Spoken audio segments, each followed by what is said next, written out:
prepared Master's chambers for the evening. Excellent work, my friend, and I have prepared tea for his guests. Master will be so very pleased with us, don't you think? Yes, Master will be most pleased, my friend. Most pleased indeed. With the way Rufus and Samuel take care of me, you would think I lived in some sort of five-star hotel.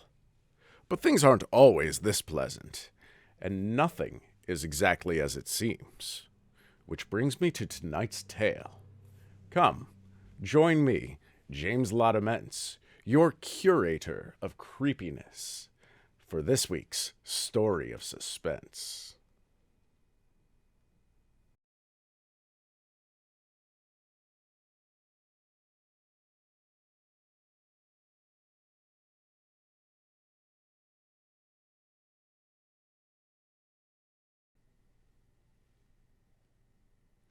I am not quite sure whether this occurrence can be classed as tragedy or farce. It was a mixture of both at the time, and it still remains in my mind as a mixture, like most things in life. There is really no need for preliminary explanations. You don't want to know exactly who and what I am, and I don't want to tell you. Moreover, it does not affect the story in the least. It is quite enough to say that on a certain day in November last year, I was staying at a hotel in a certain town in Midlands. My name is of no importance, and the name of the town had better remain unknown, so I won't mention either. I got up at 7 o'clock that morning, in an extremely bad temper, since it was necessary for me to keep an early and unpleasant appointment. It was a day of yellowish fog, and the air of the corridor felt clammy and unclean as I passed along it towards the bathroom. The bathroom was a good-sized apartment at the end of the passage. The bath was in a kind of recess, and on the opposite side of the room, near the door, was a fixed basin. A faint glimmer of daylight came through the frosted glass window. I switched on the electric light, or tried to, but nothing happened, and the fact that the lamp was out of order did not improve my temper. However, the water was hot, and that comforted me considerably. I had been pessimistically prepared for the worst in that respect. I got into the bath and stretched myself out luxuriously, my back being turned towards the door and the fixed basin. This last fact is important. Then all of a sudden, I became aware that someone else had come into the room. Not only that someone was a woman. I didn't hear the door open, but I heard her dress rustling over the oilclothed floor and the soft thud-thud of slippered feet padding along. Her breathing was hurried, quick, and short, as though she had been running. Evidently, the lock of the bathroom door did not work, and this female had entered, not knowing I was there. In order to apprise her of the fact, I splashed about in the bath and coughed. I imagined that, realizing my presence, she would scream or apologize, or merely decamp in dumb and horrible confusion, according to her nature, but anyway, depart at once. She didn't. She showed no sign whatever of being aware of my presence. The faint rustle of her gown, the quickened breathing continued, and, in addition, the tap was now turned on, and water began to gurgle in the basin. The only explanation was that the woman was deaf, stone deaf, and with that realization, an idea came to me. If her back was turned, and she could not hear, it was just possible that I might be able to slip out of the room, or, at any rate, snatch my bathrobe from its peg on the door before she saw me. If luck was on my side, I might even reach my bedroom unseen. I must make a bold dash for it. I rose quietly, faced towards the bathroom door, and stood staring in amazement. No one was there. The door was still shut. My bathrobe hung dejectedly on its peg. A chair and a mat constituted the entire movable furniture in the bathroom. In the ugly yellow light, everything was perfectly distinct and unmistakable.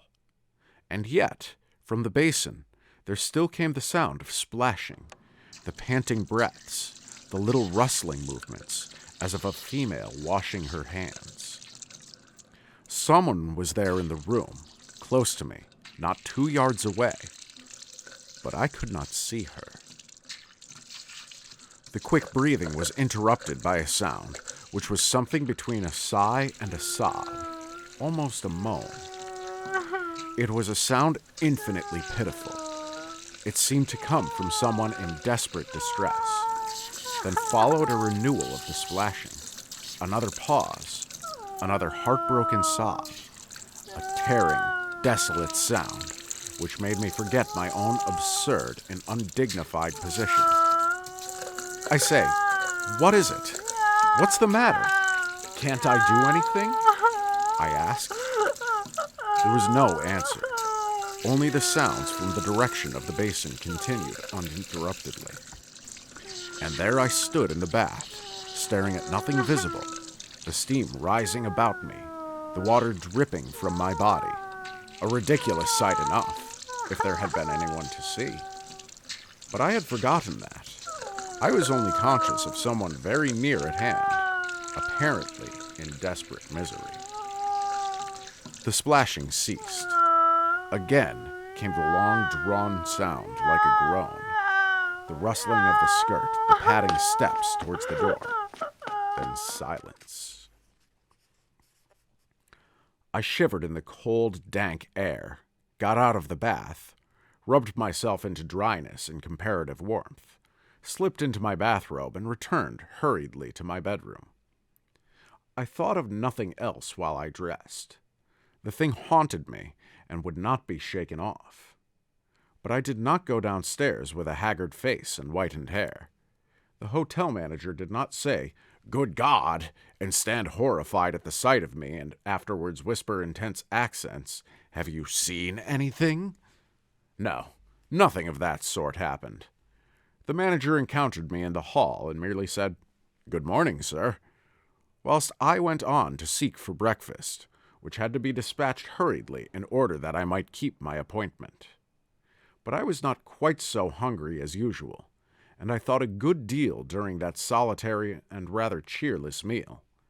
Thought to such purpose that I found something stowed away in a dusty corner of my memory, something almost entirely forgotten, a vague memory of a name, a place, of things printed under big headlines in the newspapers. Those memories drifted together, dropped into shape, and formed themselves into something more or less tangible as I walked to my appointment, as I transacted my business, as I lunched and talked. And at lunch I questioned, carelessly, my business friend, a resident in the town. "By the way, I can't remember exactly what happened," I said, "but wasn't there a lot in the papers about this place a few years ago?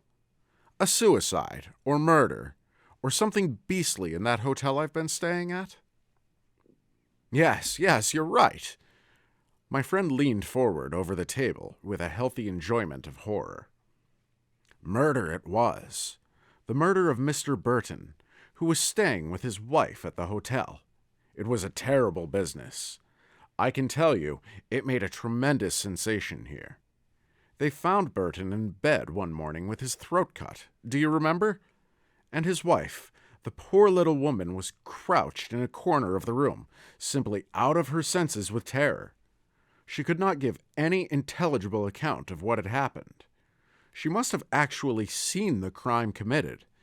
And although I don't think Burton was much of a chap, still, after all, he was her husband. Did they ever catch the murderer? No. Or at least not then. But the police knew well enough who it was. A desperate sort of fellow had been about, robbing and assaulting people. You remember the case, I expect. He shot himself a few weeks later after murdering a taxi driver. More or less mad, I believe. So far as could be guessed, he must have gotten into the bedroom through the window. There was a fire escape just outside, and cut Burton's throat. After that, he had just gone out by the door, for he had actually washed his hands in the bathroom. They found the basin full of blood-stained water. As no one had seen him in the hotel, it was concluded that he escaped through the bathroom window. It's only a short drop to the garage roof. What became of the wife? She never recovered sufficiently to give any coherent evidence. She had to be shut up. I wonder if she's dead now. Poor soul. I wondered too, and I wondered something else. For the person whom I had heard washing her hands in the bathroom that morning was, most certainly, a woman.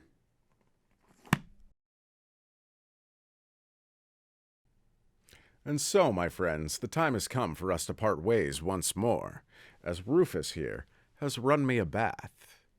But before I go, I must bid that you like, comment, and subscribe below. And I will see you again next week for another story of suspense.